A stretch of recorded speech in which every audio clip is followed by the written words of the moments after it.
તો આતંકી હુમલામાં નજર સામે પતિને ગુમાવનાર શૈલેષભાઈના પત્ની શીતલબેનનું દર્દ છલકાયું છે। પરિવાર અનેક અરમાનો સાથે ધરતી પરના સ્વર્ગમાં ફરવા ગયો હતો ત્યારે શૈલેષભાઈનો જન્મદિવસ ઉજવવાનો હતો।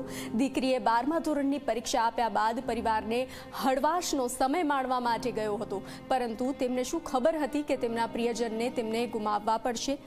પતિને ગોળી મારવામાં આવી તે નજરે જોનાર શૈલેષભાઈના પત્નીએ જ્યારે આપ વીતી વર્ણવી ત્યારે સૌ કોઈની આંખમાં આંસુ આવી ગયા હતા। આતંકીઓએ ધર્મ પૂછીને લોકોને અલગ તારવ્યા હતા। શૈલેષભાઈને તેમના પત્ની અને સંતાનોની સામે ગોળી મારવામાં આવી। જ્યાં સુધી શૈલેષભાઈનો જીવ ન ગયો ત્યાં સુધી આતંકીઓ ત્યાં જ ઊભા હતા અને હસતા હતા।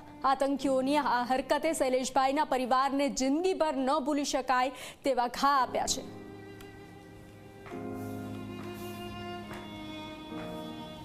અમારી સામે આવીને બંદૂક મારીને હસતો હતો એ, અને જ્યાં સુધી જીવ ન ગયો ત્યાં સુધી ઊભો રહ્યો।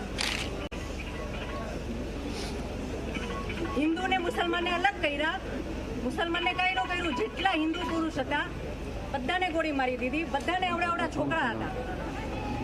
ઊભો ઊભો હસતો હતો, જ્યાં સુધી જીવ ન ગયો ત્યાં સુધી ઊભો ઊભો હસતો હતો।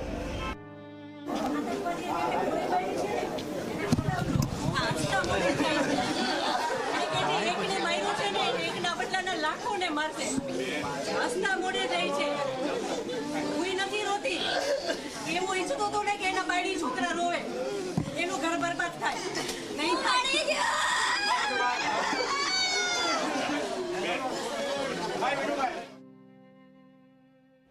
અમારી સામે આવીને બંદૂક મારીને હસતો હતો એ, અને જ્યાં સુધી જીવ ન ગયો ત્યાં સુધી ઊભો રહ્યો।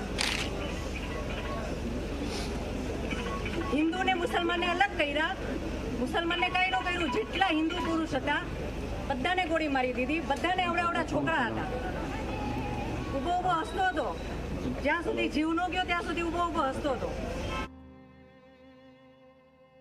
તો ભારે હૈયે અંતિમ વિદાયના દ્રશ્યો। મૃત્યુ ન થયું ત્યાં સુધી આતંકીઓ હસતા રહ્યા, ધર્મ પૂછી અને લોકોને અલગ કર્યા અને માર્યા। આ આક્રંદ શૈલેષભાઈના પત્ની શીતલબેનનો સામે આવ્યો છે। તેઓએ વિલાપ કરતા કરતા આપ વીતી જણાવી છે।